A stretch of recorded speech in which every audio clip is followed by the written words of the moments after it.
Lecture 2: Accessing ChatGPT and Navigating the Interface. In the last lecture, you'll learn what ChatGPT is and why it matters. Now, let's get practical. In this session, we'll walk through how to access ChatGPT, what the interface looks like, and where everything is, so you can start using it right away without feeling lost. No apps to install, no accounts to create. If you're just exploring, just open it, type, and go. Objectives of the lecture. By the end of this lecture, you will be able to open ChatGPT on any device using a browser or mobile app. Understand where to type your prompts and how to submit them. Locate basic tools like copy, refresh, and clear chat. Feel comfortable navigating the platform for everyday use. How to access ChatGPT? No setup needed. Let's start with access. To open ChatGPT, all you need is a browser. Chrome, Safari, Firefox, or Edge will all work. Step 1. Go to OpenAI.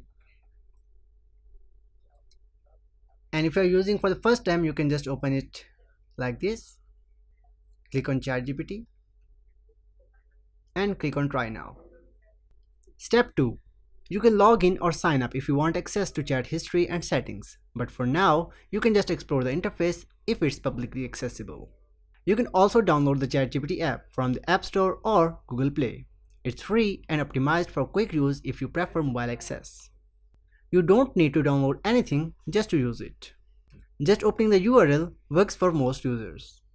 Understanding the interface. What to see on screen. Once the site loads, you will land on a very clean page. Here's what you will notice. Text box. This one. This is where you type your prompt or question. Think of it like a messaging app. Send button. After typing, hit the enter key or tap the small paper plane or send icon. This one. When you just press enter, it just responds. Main chat window. This is where your responses will appear. Your question first, for example this one, and followed by ChatGPT's answer, like this one, the response by ChatGPT. Left sidebar. If logged in. This holds your previous conversations, lets you start a new chat, and gives access to your settings. For example, if you want to start a new chat, you can click in here, and here is the chat history, and you can access Sora on that as well. Top toolbar. Depending on the version, this may show buttons to change modes. When you click on that, this is the ChatGPT that we are using. There's a free version, and if you want to upgrade, click on that.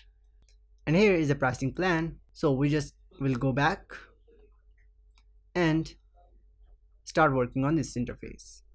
Hovering over a message often shows a copy icon, which lets you quickly paste the answer somewhere else, like into a Word doc or an email. For example, when you hover over this text, and it has options like copy, good response, bad response, and if you want to read it loud and edit in Canvas or switch modes. For example, if you want to switch to 4.0, you can just go to this one, or you can share it as well. So if you want to copy this one, click on that and it has copied. For example, if you want to paste in here, so it pastes like that, same as it is written. So we'll just clear the tab. Clearing the chat or starting fresh. If the conversation becomes too long or you want to start from scratch, click on New Chat in the sidebar. Some versions may also offer clear conversations options to clean up your history. These options are helpful when you want to begin a new topic or prevent confusion in the conversation. Using ChatGPT on mobile.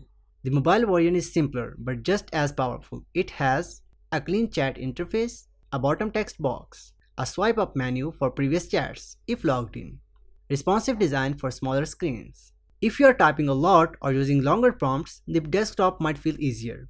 But for quick questions or reference help on the go, mobile works great.